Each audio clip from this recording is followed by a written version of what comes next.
Es Michelle. Mi nombre es Michelle Luna, yo formo parte del equipo de servicio social del CBDR Cancún. Y pues bien, les quiero agradecer a cada uno la puntualidad y participación para esta actividad que forma parte de nuestras actividades de red de género del CBDR.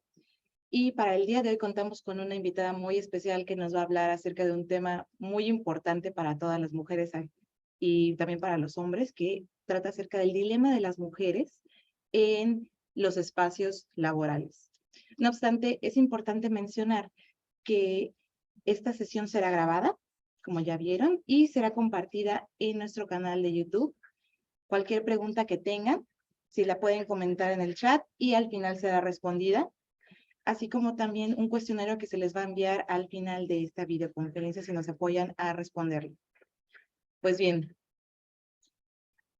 yo les quiero presentar a la maestra Tamar Cela Jiménez Velázquez, socióloga ambiental y especialista en políticas públicas, cuya trayectoria académica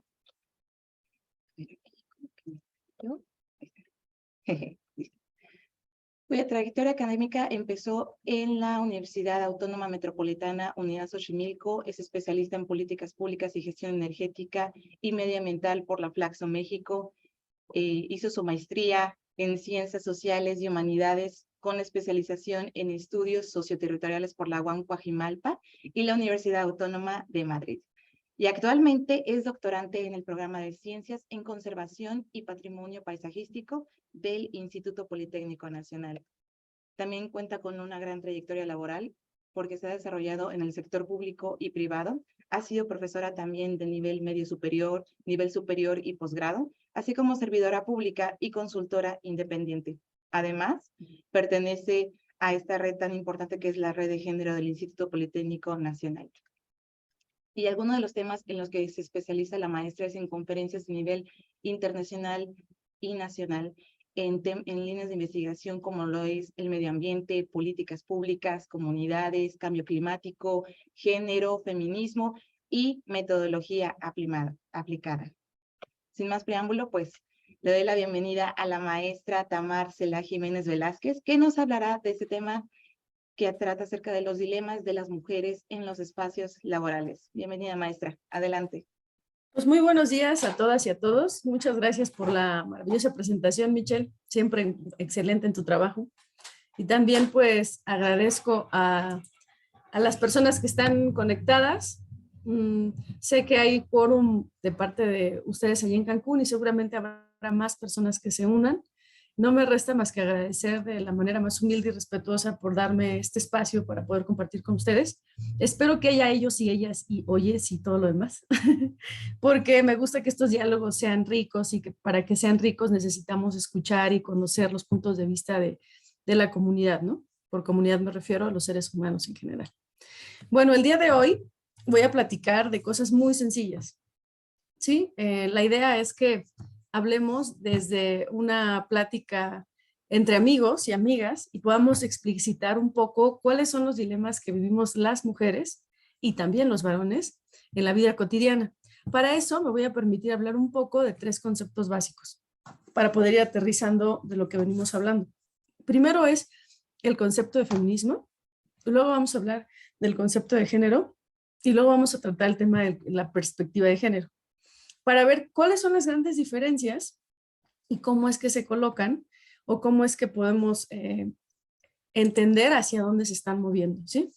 Entonces, disculpen, no voy a poner una presentación porque sé que cuando la ponemos, pues nos guiamos por lo que dice la presentación. El día de hoy vamos a empezar con este ejercicio. Todas las personas, sé que algunas pueden ir manejando, otras pueden estar llegando al trabajo, otras ya están instaladas en oficina o están en camino. Entonces, lo que les pido es lo siguiente. Si están en camino, pues solamente imaginen, ¿no? Y den la respuesta en la mente. Pero si están en un lugar, por favor, tomen un pedazo de papel y un lápiz o una pluma, lo que ustedes decidan. Y vamos a hacer la primera pregunta. Yo como ser humano, ¿a cuáles son los 2 dilemas más importantes que me presentan, que llegan en mi vida cotidiana? los dos dilemas. No es lo mismo que los dos problemas, ¿sale? Un dilema es una disyuntiva o una perspectiva amplia en la cual tienes que decidir, ¿no? No necesariamente es un problema, porque un problema es una imposibilidad o un algo que sale de tus manos y que hay que solucionar. Un dilema no, un dilema es, bueno, tengo estas dos opciones y necesito dar esta respuesta, ¿sí? Entonces, lo importante de aquí es que ustedes piensen en esta. Esto es lo primero. Lo segundo es que se posicionen como seres humanos desde el cuerpo. Vamos a hablar del concepto del cuerpo desde André Breton, un sociólogo que explica cómo es que el cuerpo se conecta con el lenguaje y se conecta con la vida cotidiana, porque eso es el medio para poder hacer lo que requerimos. Entonces, ahora piensen, ya tenemos la primera pregunta, ahora la segunda es, imagínense y piénsense, ¿qué es lo primero que hacen para ir a trabajar? ¿No? Hay gente que lo primero que hace es que desayuna, otra gente, no sé, se baña, no lo sé, no lo sé. Piénsenlo, no me lo digan. Quédense con estas dos, primero la primera pregunta y después con esta forma para que ustedes puedan reconocerse desde el cuerpo. ¿Cuál es la primera acción que hacen? Muy bien. Ahora sí, con este preámbulo vamos a hablar de qué es el feminismo. El feminismo es una corriente teórico-social que se enfoca en buscar igualdad y equidad entre ellos y ellas. Ellos y ellas incluye también a la comunidad LGBTQI+, donde entran las personas no binarias. Ahora, ¿por qué este movimiento social ha sido tan importante? Primero, porque es un acto de reivindicación de las mujeres para hacerse presentes en el mundo. Recordemos que en la época de Hipatia en Alejandría se consideraban las mujeres objetos. Ella es de las primeras mujeres que lucha por verse como eso, como una mujer, como un sujeto de derecho. Bueno, vamos viéndolo un poco históricamente. Después sabemos que existen 5 olas del feminismo. La primera se da con las sufragistas, que lo que están buscando es que haya derechos para las mujeres y el derecho básico es el derecho al voto. Después viene en la década de los 50, en México entra el derecho al voto en la década de los 50 y llega la segunda ola. La segunda ola se da a partir de 2 fusiones. Uno, la música. La música es un detonante para que el feminismo tenga fuerza. ¿Por qué? No sé si ustedes conocen el movimiento Baby Boomers. Este movimiento se da en la década de los 50 y es cuando las mujeres para salir a la calle dejan de usar, por ejemplo, vestidos muy largos. Los empiezan a usar a la altura de la rodilla. Empiezan a bailar rock and roll. Entonces la mujer se empieza a reivindicar a partir del cuerpo y dice, bueno, yo soy mujer, pero no me gusta usar vestidos tan largos. Una de las primeras formas en las que la mujer se reivindica es a partir de la vestimenta. La otra es que no sé si les ha tocado ver a personas que en esa época que salían con imágenes como mujeres perfectas, ¿no? Estas mujeres siempre muy bien arregladas, con por ejemplo, con una aspiradora en la mano derecha, cargando en la mano izquierda al bebé y sonriéndole al esposo, diciéndole que le vaya bien en el día para salir a trabajar, porque recordemos que el rol de los varones es ser proveedores y procreadores. En esta faceta, seguimos otra vez en la década de los 50, las mujeres tienen el rol específico de servir al otro por el acto primigenio de ser mujer. Entonces, la segunda ola se une a la tercera, que es la revolución sexual.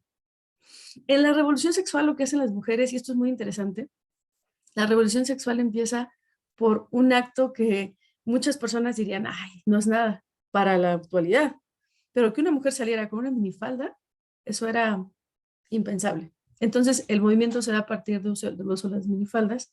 Y la otra es el uso de las vestimentas un poco más pegadas. Ahora, ¿esto cómo repercute en la vida cotidiana de las mujeres cuando van a trabajar? Dentro de los roles de género, se dice que las mujeres son bonitas, tienen que vestirse de cierta manera, tienen que hacer ciertas cosas para estar en un trabajo y lo mismo que los varones. Entonces, con esta vestimenta se rompe esta estructura. Y entonces llegan estas mujeres que empiezan a ser empoderadas, que empiezan a luchar, ¿no? que ya habían estado luchando, pero que no eran visibles. Después se presenta, ya estamos, juntamos segunda con tercera, llega la cuarta ola. La cuarta ola es donde se está buscando la reivindicación de las mujeres a partir de la equidad, la paridad y la paridad, porque desde el principio estaba buscando la igualdad. Ahora, ¿por qué esto es importante? La igualdad, la paridad y la equidad no es lo mismo.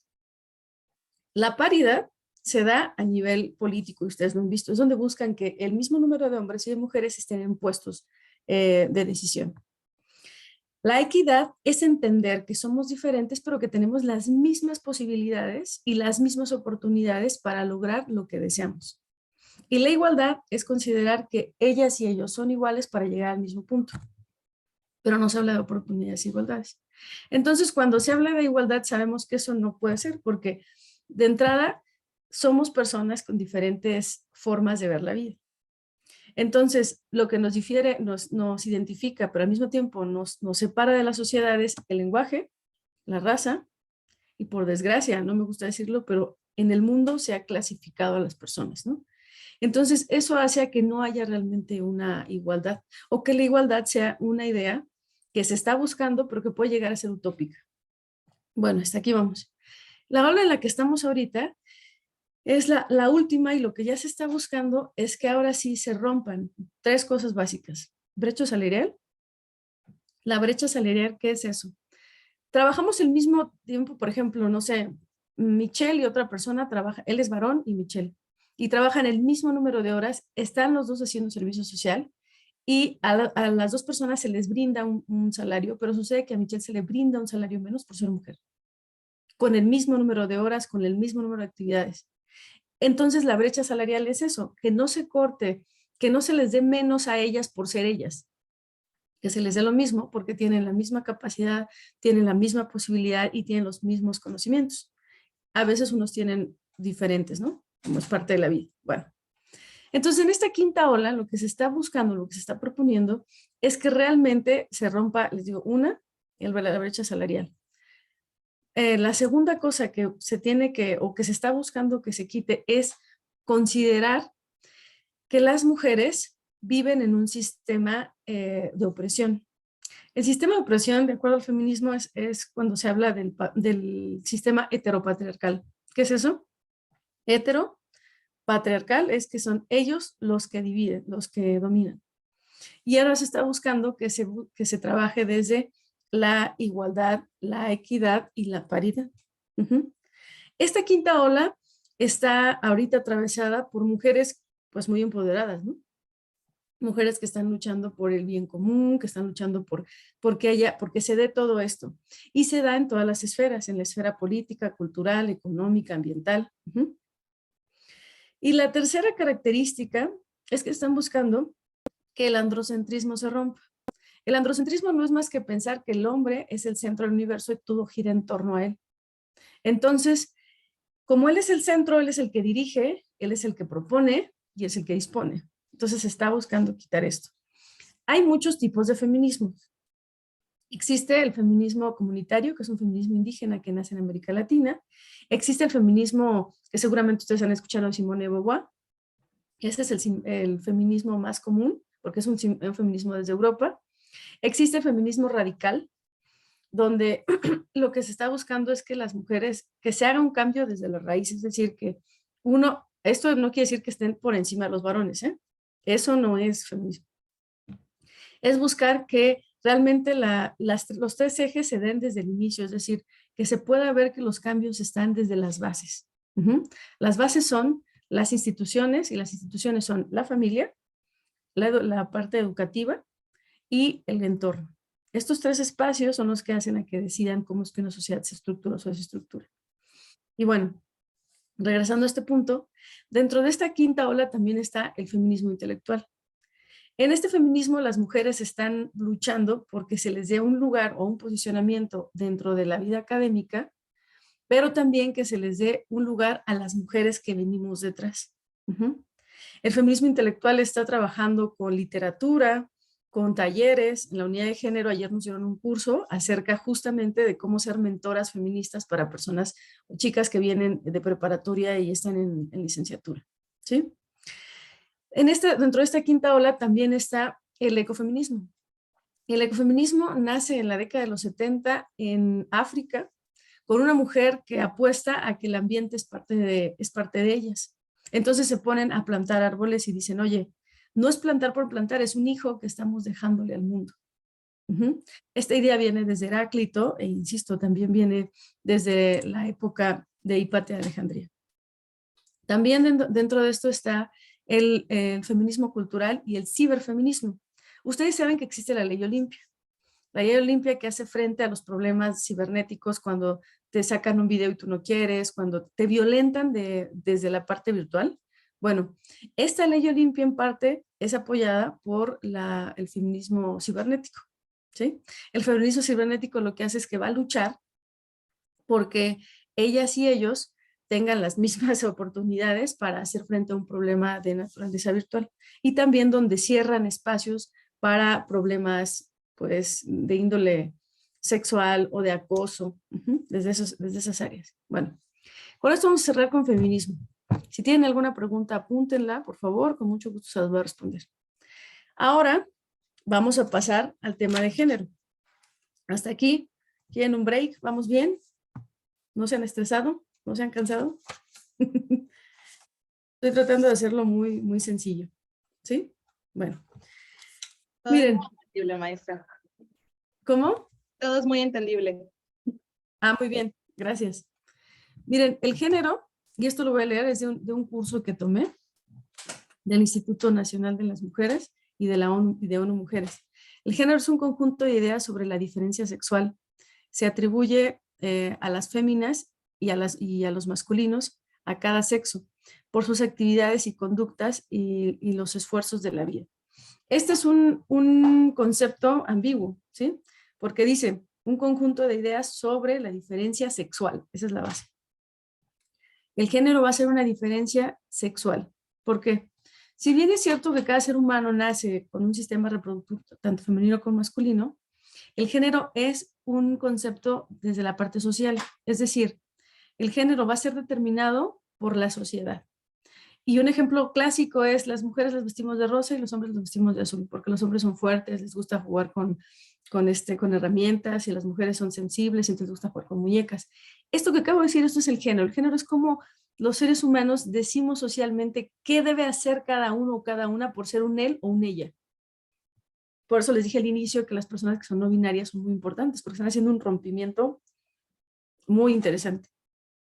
Ahora, el feminismo, perdón, el género, tiene un principio de equidad, pero también tiene un principio ético normativo.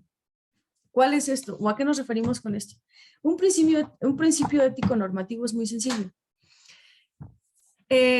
Cuando tenemos, voy a regresar al ejemplo de las niñas de rosa y los niños de azul, hay una base ética y moral. ¿Por qué?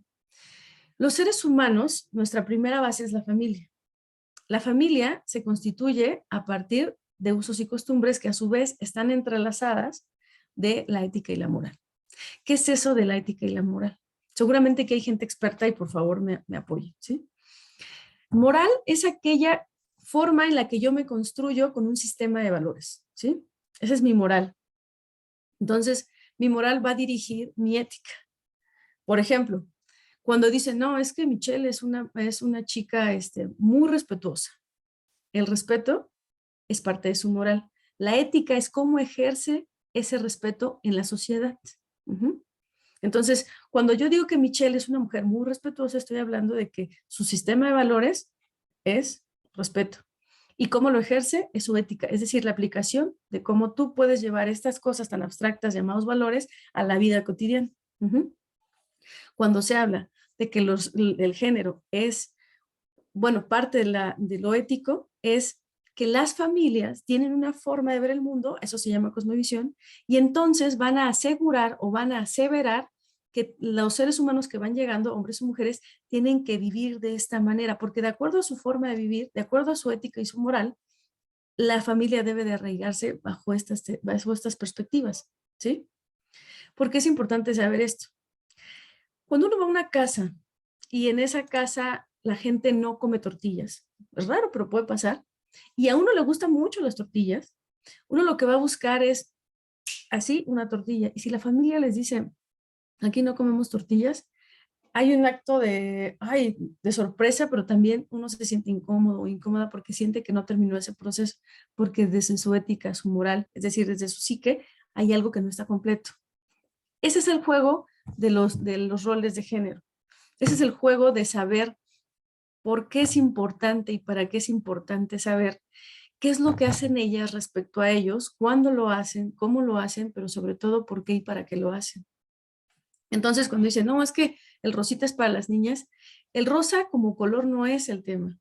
El tema es asumir que ese color debe de ser solo para ellas. Ese realmente es el problema. Entonces, lo que estamos haciendo es que le estamos mermando la posibilidad a ella de decidir que le gusta otro color y que si le gusta lo puede usar. Porque en la sociedad se dice que usar rosa tiene toda una connotación femenina. Lo mismo sucede con los varones. Ahora, del tema de género, ¿dónde se aterriza? En todos lados. Les voy a dar una frase. Calladita te ves más bonita. Los hombres no lloran. Y ahorita van a ver cómo todo esto se atraviesa, literal se atraviesa en la parte laboral.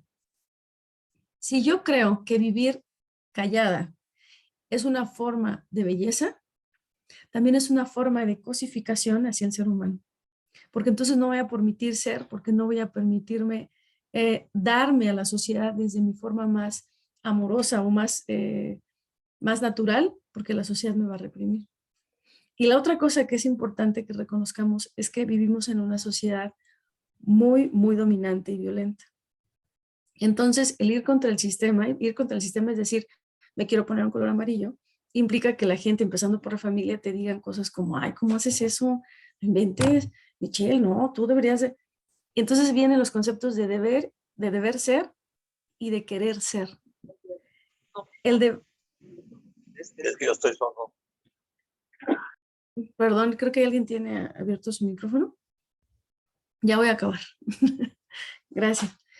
Entonces, cuando hablamos del deber ser, es importante ver cuál es la diferencia con el querer ser. El deber es impuesto por sociedad y el querer es algo que nace como persona. Y eso es importante reconocerlo porque en la medida que podamos ver cómo es que hay estas diferencias, voy a poder definir en qué momento estoy entrando en un rol que no quiero y en qué momento ese rol de género me está privando o me está literal agarrando para que no pueda hacer lo que yo decida. Ahora, ¿qué es esto de la perspectiva de género? La perspectiva de género es muy sencillo, es una metodología, así literal, una metodología, es decir, una serie de pasos a seguir para que se pueda lograr analizar las diferencias de ellos y ellas en la brecha salarial, en las dobles jornadas. ¿Y qué es esto de las dobles jornadas? Es muy sencillo. Las mujeres, por lo general, no siempre, porque sí hay varones, sí he conocido varones, que trabajan en la mañana, por ejemplo, ustedes, ¿no? Están en la oficina en la mañana, pero en la tarde llegan y hacen aseo y hacen comida y barren y hacen todo, ¿no? Y se sientan a hacer tareas con sus hijos, ¿no? Entonces, estas son las dobles jornadas. Y hay una jornada no remunerada, que es la segunda. Ahora, ¿por qué se lucha? Porque hay una remuneración para esta doble jornada. Porque es una jornada que si ustedes la pagan, o sea, que si ustedes contratan a alguien, se le tiene que pagar. Entonces, por ley, ustedes, bueno, todos nosotros y nosotras deberíamos tener una remuneración. Esa remuneración en Europa se busca que sea por medio de dinero, en el resto del mundo también, pero hay comunidades en las que no necesariamente se busca el dinero, se busca el reconocimiento a partir del agradecimiento. Es decir, híjole, muchas gracias porque sé que te esforzaste hoy, el día estuvo pesado y aquí estás y ya hiciste esto y esto y esto. Entonces, estas dobles jornadas se convierten en triples, cuádruples. Otra característica de la perspectiva de género es que trabaja con conceptos como pisos pegajosos y techos de cristal. Les explico qué es esto. Los techos de cristal son, imagínense que ustedes donde están arriba tienen un techo. Entonces, todo se ve bien bonito para arriba, ¿no? Precioso, pero ¿sabes cuándo vas a poder pasar ese techo? Esos techos están impuestos de una manera muy interesante por un sistema. no voy a hablar del sistema de ellos y ellas, es un sistema capitalista, un sistema heteropatriarcal, un sistema andrógino, ¿no? ¿Qué pasa? Bueno, los techos de cristal a lo que hace alusión es que las mujeres nos vamos a preparar pensando que vamos a llegar hasta allá arriba, pero hay un techo que no nos va a dejar pasar. Ese techo es el sistema. ¿Cómo? Estos techos son directos e indirectos. ¿Cómo los podemos ver? Bueno, cuando yo aplico para a subir de puesto y me dicen, sí, es que, ¿qué crees? Que también aplicó Juanito Pérez. Pero yo estoy más preparada, pero yo tengo maestría, pero sí, pero es que necesitamos un hombre, necesitamos que cargue y pues, es que ya sabes, ¿no? ¡Pum! Entonces, ahí está el techo de cristal. Si sabemos que alguien tiene que cargar, se pueden buscar otras opciones. Entonces, y ese es de forma directa. Y de forma indirecta es cuando te dicen cosas como, híjole, sí, prepárate, pero ¿para qué si te vas a embarazar? O sea, ya te pusieron un tope. Cuando el embarazo no es un problema, el embarazo es una posibilidad de dar vida y una posibilidad de crecer en comunidad, que es con tu familia. Entonces, cuando lo vemos desde esa perspectiva, es mucho más sencillo poder entender estas cosas. ¿Cuáles son los pisos pegajosos? Pues imagínense que ustedes van a un lugar y hay chicle, entonces no te puedes mover.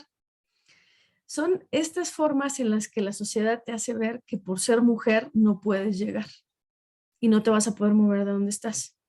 Cosas como, es que tú eres ama de casa, pues ¿para qué quieres estudiar? Y son pegajosos porque te dan chance de moverte, pero no te puedes zafar. Entonces, estos pisos pegajosos han sido muy trabajados por mujeres como Marta Lamas, Graciela Lagarde, ¿no? N más de mujeres que están tratando de hacer frente a esto a través de esta metodología que les estoy diciendo. Esta metodología se puede aterrizar de diferentes maneras. Una es la metodología basada en resultados. Otra es metodología de acción-participación, donde estas metodologías lo que te van a permitir es conocer las dos dimensiones, es decir, de ellos y ellas, y buscar ver cómo que lleguen al mismo punto, que no estén ni arriba ni abajo, que estén en el mismo punto.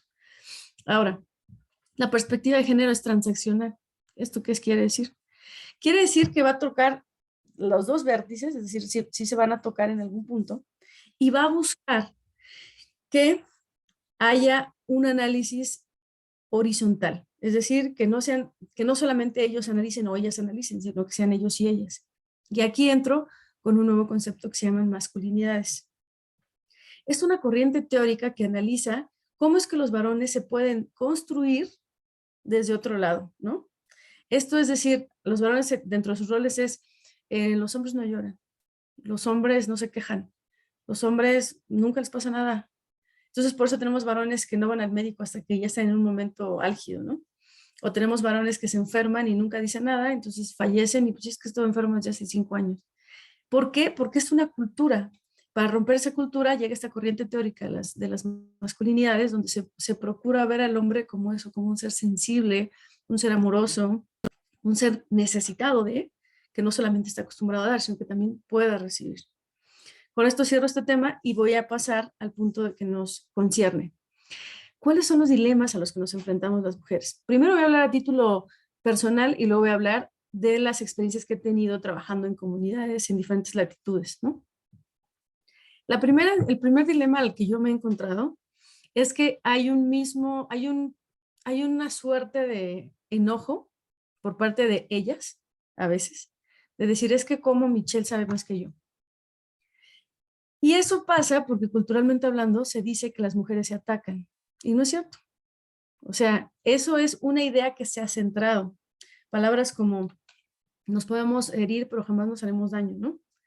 Esas son frases muy machistas, pero también son muy sexistas. Entonces, pensar así te lleva a actuar así, porque todo lo que pienses lo vas a verbalizar y lo vas a actuar. Y el que no habla, actúa. Entonces, un dilema o una disyuntiva en la que yo me he enfrentado es cómo poder sentarme a dialogar con este tipo de personas, hombres y mujeres, y decirles, no soy un problema, no te quiero atacar y tampoco vengo por tu puesto. O sea, yo vengo a aportar. Y para aportar, pues desde la humildad te digo que esto es lo que he de hacer. Otra situación a la que me he encontrado es que cuando eres joven, debes de tener 40 años de experiencia y obviamente no los tienes porque ni siquiera tienes 40 años de edad. Entonces, los círculos se cierran a, ay, pobre, es que está aprendiendo, es que no sabe, es que le tenemos que decir. Y realmente, pues puede ser que sí, que no sepas, puede ser que tengas toda la parte teórica de la escuela, pero eso no quiere decir que tengan que minimizarte, ¿no? Porque lo que yo suelo hacer es cuando me dicen, sí, lo que pasa es que, bueno, pues usted ha estudiado, pero aquí es otra cosa. Yo les suelo preguntar, ¿cuál es la cosa? ¿Qué le parece? Si usted me explica cuál es la cosa, yo le explico qué es lo que sé. Y de esa manera podemos llegar a un punto en común. Porque a veces las personas intuyen que porque, insisto, eres joven, no tienes experiencia. Y aclaro, la experiencia es un tema del que suelo debatir bastante con filósofos y filósofas porque yo creo que nadie sabe más que nadie. Yo creo que todos sabemos y todas sabemos cosas diferentes. O sea, la diferencia entre Michelle y yo es que sabemos cosas diferentes. Yo no sé más que ella ni ella sabe más que yo, simplemente sabemos cosas diferentes de cosas diferentes. Partiendo de ese punto, yo tengo una experiencia, Michelle tiene otra, Bere tiene otra, Berenice tiene otra, y partiendo desde ese punto de vista, entonces cuando yo me siente a dialogar con alguien, le voy a decir, mira, pues yo de lo que tú haces, yo no sé. Yo de lo que sé es esto. ¿Qué te parece si aprendemos juntos o juntas?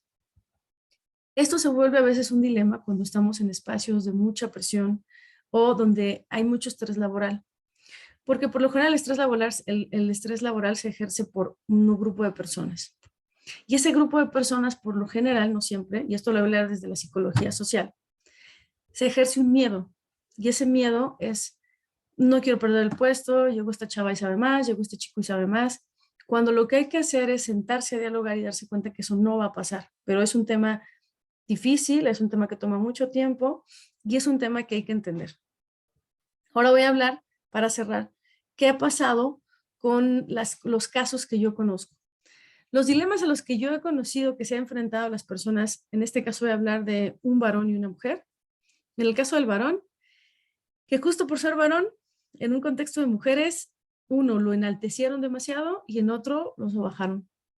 Es decir, no le dieron un lugar de su justa dimensión de acuerdo a sus conocimientos, sino unos decían, por ser mujer, por ser hombre, hazle caso. Y otras decían, por ser hombre, no le hagas caso. Entonces, lo que él tuvo que hacer es sentarse a platicar persona por persona y decirle casi, casi, mira, yo me dedico a esto, yo hago esto, mi hobby es este. ¿Por qué? Porque de esa manera las personas empezaron a verlo como un igual, o lo bajaron o lo subían, pero no lo mantuvieron en diferencias. Y la otra que he encontrado con mujeres en el área de toma de decisiones, mujeres que están como Michelle Bachelet, mujeres que están en puestos de gobernadoras, que están en la Cámara de Diputados, que están con los senadores. Es que son mujeres que deben de tener un carácter muy fuerte. ¿Por qué? Porque se han enfrentado a un machismo acérrimo. Entonces necesitan tener un carácter muy fuerte, pero al mismo tiempo necesitan ser muy, muy, muy cautelosas, porque a veces cuando eres violentada, cuando llegas al poder, tiendes a violentar. Es otra cosa que yo he visto. Las personas que han sido violentadas, tanto ellas como ellos, cuando llegan al poder, violentan. Entonces, esas características las he visto en personas con tomadoras de decisión, hasta una persona que literal, le diste una llave y le dijiste, toma esta llave y solo tú puedes abrir el closet y cuando quiera alguien de ese closet, solamente tú lo puedes, tú puedes darle a la persona la posibilidad de tomar eso. Entonces, eso te habla de la necesidad que tienen por ser reconocidos y reconocidas. Entonces, en conclusión, las necesidades a las que nos enfrentamos, tanto mujeres como hombres, son diversas. Sin embargo, al ser mujeres, tenemos la doble jornada, tenemos la brecha salarial, tenemos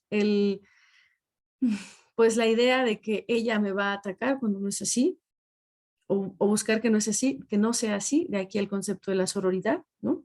La sororidad lo que busca es que cuidarse entre ellas por ser ellas, sin importar su raza, su credo, su color de piel, su lengua, no importa. Lo que importa es que por ser mujeres nos cuidamos. Y dicen, bueno, ¿y por qué no pasa con los varones? Porque históricamente los varones han sido educados para cuidar. Por eso es que entre mujeres a veces no hay este cuidado. Aunque están para cuidar al enfermo, a la enferma, al hijo, a la hija, que esa es otra cosa. Nos quedamos en último punto cuando somos, por ejemplo, hermanas o hijas o madres, y entonces todos están antes que nosotros todas y después nosotros. Eso también es una forma de violentarnos como seres humanos, ¿no? ¿Por qué? Porque nos estamos olvidando de nosotras como seres humanos para darles a ellos o a ellas lo que se necesita. Y eso es muy importante reconocerlo. Y continúo con la conclusión. El feminismo, al ser una corriente teórico-social que está buscando generar un cambio, es un acto disruptivo que muchas veces la gente no lo logra comprender, pero es también una necesidad que ha permeado en los niveles, tanto en los más altos como en los medios y en los bajos, ¿no? Y el género es esta forma de hacer frente a una inequidad y una desigualdad histórica entre ellas y ellos. La perspectiva de género es la metodología que utilizamos para analizar estos tres puntos, la desigualdad y la inequidad, ¿no? Y obviamente que no haya paridad, ¿no?, entre ellas y ellos. Y bueno, con esto voy a cerrar. Les agradezco mucho por haberme escuchado. Espero que no se hayan aburrido. Estoy abierta a sus comentarios y preguntas. Muchas gracias por su escucha atenta.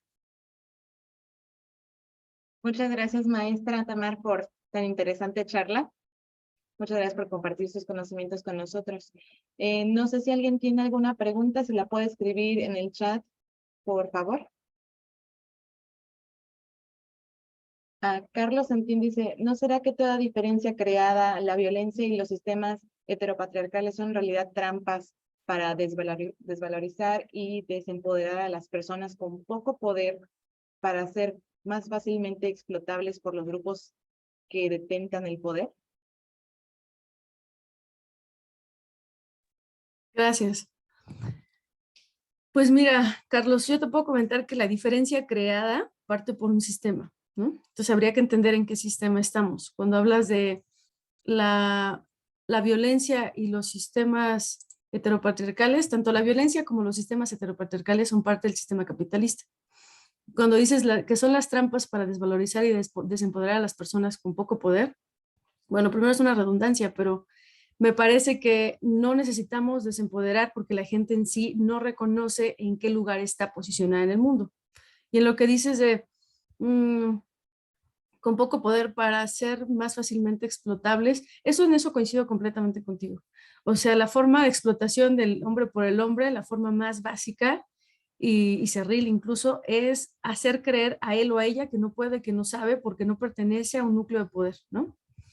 Y dices, facilita, grupos que determinan el poder, sí, los grupos que determinan el poder yo creo que son fácticos, hay unos muy marcados, la prueba es la guerra que estamos viviendo, pero me parece que sí, o sea, sí tienes razón en muchos de los puntos que comentas, sin embargo difiero en que la diferencia creada, la violencia y los sistemas, creo que eso ya pertenece a un sistema y ese sistema se está anclando ahorita a través del cuarto poder, que son los medios de comunicación. Muchísimas gracias, Carlos, por tu comentario, muy acertado.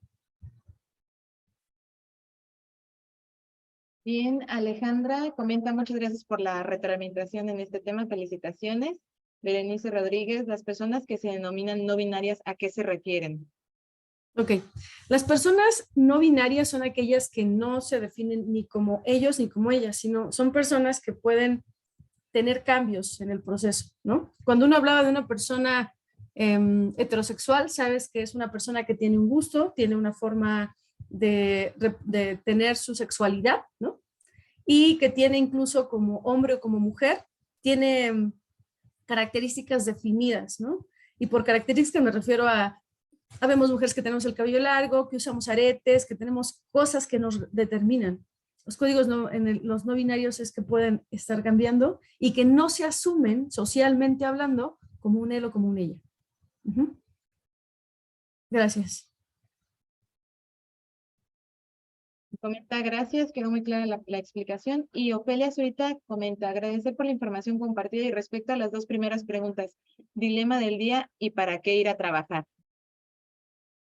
El dilema del día es la pregunta, ¿y para qué ir a trabajar? Las preguntas que les dije al inicio, ya entendí. Bueno, estas preguntas lo que hay que hacer, o la finalidad es que ustedes, a la hora de que se las hagan, se respondan con la mayor sinceridad, ¿no? La primera es, bueno, en el tema del cuerpo, al momento de que yo sé qué es lo primero que hago, hay que identificar si lo hago por rutina, por gusto, por necesidad o porque es lo que me toca hacer como mujer o como hombre. Cuando yo identifico eso, me puedo también cuestionar cómo es la manera en la que me dirijo en la vida. Uno dice, no, pues es que yo lo primero que hago es que hago mis necesidades en la mañana. Ok. Eso te está diciendo que es una persona que cubre sus necesidades, no sus deseos. Y otra persona te puede decir, no, pues yo lo primero que hago es que me cepillo el cabello. Ah, porque tiene un gusto. O dice, no, es que a mí se me enreda. Bueno, pero habría que estudiar por qué se te enreda. Ahora, eso, ¿cómo nos sirve o para qué nos sirve para entender a la otra persona? Cuando nos vemos cuáles son sus manías, sus hábitos, también conocemos que cómo es que esa persona puede acercarse a nosotros y en qué momento nosotros no podemos estar cerca de esa persona. ¿Y eso para qué nos sirve en lo que estamos hablando? Si tú reconoces qué es lo que hace esa persona en las primeras horas de la mañana, seguramente te va a dejar ver cómo va a llegar al trabajo, qué le gusta y qué no le gusta. Y también te va a dejar ver a ti por qué estás trabajando o haciendo las cosas, porque a veces las hacemos de automático. Entonces, la finalidad de ese comentario era, cuestiónense qué es lo que hacen para ver si lo están haciendo por gusto, por necesidad o porque me toca. Y porque me toca por ser ella o por ser él. Y es para hacer el rompimiento en roles de género. La otra, el dilema del día. Eso es para que ustedes analicen de los dos puntos, o sea, si tenemos uno o dos dilemas, ¿por qué es un dilema? ¿Para qué es un dilema? ¿Y cuándo se convierte en un dilema? Es decir, ¿cuándo se convierte eso en una toma de decisiones y eso se convierte a la vez en una necesidad, pero se puede convertir en un momento de frustración o de enojo? Y entonces eso lo que nos va a permitir es, a la hora de que yo tengo un dilema enfrente y necesite tomar una decisión, verlo en un plano muy sencillo. ¿Para qué lo voy a hacer? ¿Para qué voy a tomar la decisión? ¿Y hacia dónde me va a llevar esa decisión? Esa era la finalidad y muchas gracias, Ofelia, por comentarlo. No sé si te contesté. Muchas gracias. Gracias, maestra Tamar. Pues bien, creo que ya no hay más preguntas. La maestra Ofelia comenta, gracias, muy completa la respuesta. Gracias a ti. Ujú. Pues bien, creo que ya no hay más preguntas. No. Pues nuevamente muchas gracias, maestra Tamar, por su charla, por compartir sus conocimientos con nosotros. Estamos muy honrados con su presencia. No, muchas gracias a ustedes. Gracias. Y como agradecimiento le quiero compartir este agradecimiento por parte del CBDR de Cancún por la ponencia de este día acerca del dilema de las mujeres en los espacios laborales. Muchas gracias de verdad por su tiempo. Y muchas gracias a todos los participantes que estuvieron con nosotros, acompañándonos el día de hoy. Pues bien, les recuerdo si nos pueden apoyar contestando el cuestionario al final de la ponencia. Y pues damos por terminada esta sesión. Muchas gracias. Pasen un excelente día. Muchas gracias a ustedes. Hasta luego.